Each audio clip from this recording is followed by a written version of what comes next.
Hey Karina, just had a great idea I want to share with you. Yeah, what is it? Well, I was in a meeting with a group of project managers and they mentioned the difficulty they were having explaining project management to some of the team members. Yeah, I hear you.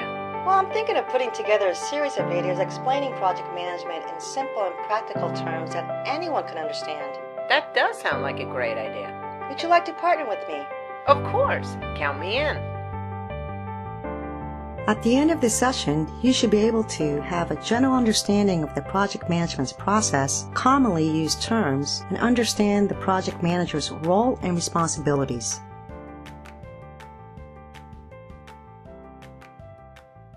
Welcome to the Basics of Project Management. I'm Jessica Lavelle. And I'm Karina Farrell. And today we will be covering the fundamental concepts of project management, definitions, key terms used, and an overview of the project management lifecycle. Perhaps you've been asked to lead a project at work, or maybe you're planning on remodeling your home. This session is tailored to those who want to learn more about the basics of project management. How can project management help you? Well, let's take a look. Project management can help you organize your work better, keep the project on course and within your set budget, and communicate with project team members more clearly and effectively. A project is a temporary endeavor with a defined start and end point. In other words, it has a beginning and an end, and having a team create a unique product, service, or outcome, that's it. Project management is a discipline, the application of knowledge, skills, tools, and techniques to project activities to meet project requirements. The purpose of project management is prediction and prevention. It allows you to narrow your focus, reach desired goals, and achieve those goals within specific time and cost parameters. The final result is that everyone comes out a winner, which just may be project management's best benefit of all. When you start a project, you usually have a great vision. When I wanted to remodel my kitchen, my overall vision was to have a kitchen and dining area that was comfortable, pleasing, and efficient for my family of 4. But I had to make it more tangible. That's where the project objectives come in. To complete the remodel of my kitchen within my budget of $25,000 by week 1 prior to Thanksgiving dinner. And to scope a project means to decide what's in and what's out. For my kitchen remodeling project, everything was in scope except for the stove and the dishwasher. A deliverable is something measurable, tangible that you can see, read, or touch. Here are some deliverables for my kitchen remodeling project. Blueprints from designer by April 15th, or tile and countertop selected by April 20th. Things could go wrong, as we all know. These are known as risks. You will need to identify what could go wrong and how would you plan for it. And a sponsor is a person who manages, administers, monitors, funds, and is ultimately responsible for the overall project. Stakeholders are individuals or groups that are actively involved in the project or whose interests may be positively or negatively impacted as a result of the project execution or project completion. In our kitchen remodeling example, the stakeholders would be the family members, positively affected, and the neighbors, negatively affected, the ones who work at home and would have to listen to the construction noise. Action planning and developing the schedule can be challenging and time-consuming as part of the project management process. In our kitchen remodeling example, we identify the deliverables. Now we need to plan all the activities required to produce the deliverables for the project. A milestone usually includes the completion of a major deliverable.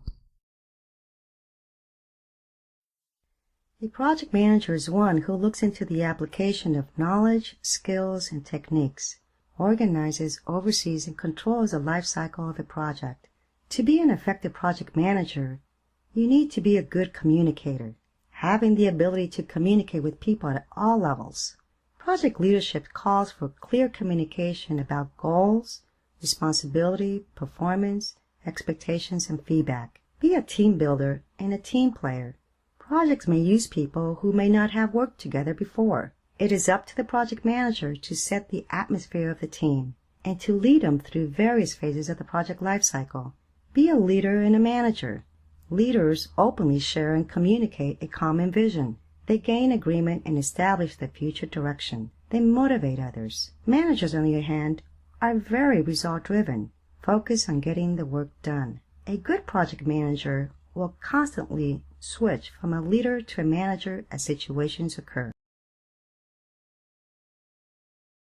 The project management lifecycle can be broken down into 5 distinct phases. Initiation is the first phase of the project lifecycle. Here's where the project gets defined and authorized. The inputs are usually a statement of work or a contract that describes the characteristics of the product or service expected for the project, including the high-level deliverables, requirements, and timelines.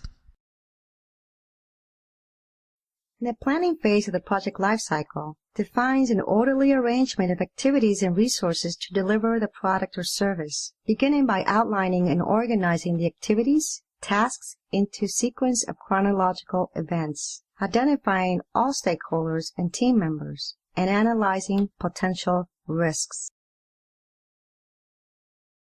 In the execution phase of the project lifecycle, it is where the fun begins. It is here that people and other resources are combined to execute the plan for the project. The outputs of this process are the project deliverables, or any changes such as change requests, preventive actions to reduce risks, and performance information about how the project plan performs.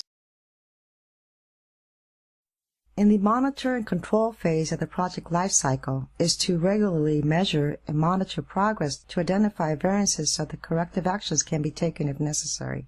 Cost and schedule are the utmost importance in this phase. However, the importance of a well-defined plan and controlled scope are key ingredients to a successful project delivery. Closure is the last phase of the project lifecycle. Closure occurs when the sponsor has accepted the project deliverables and the project's oversight authority concludes the project has met all goals. This is the time for team celebration. Jessica, what are the common mistakes people make when they don't have project management, training, or skills?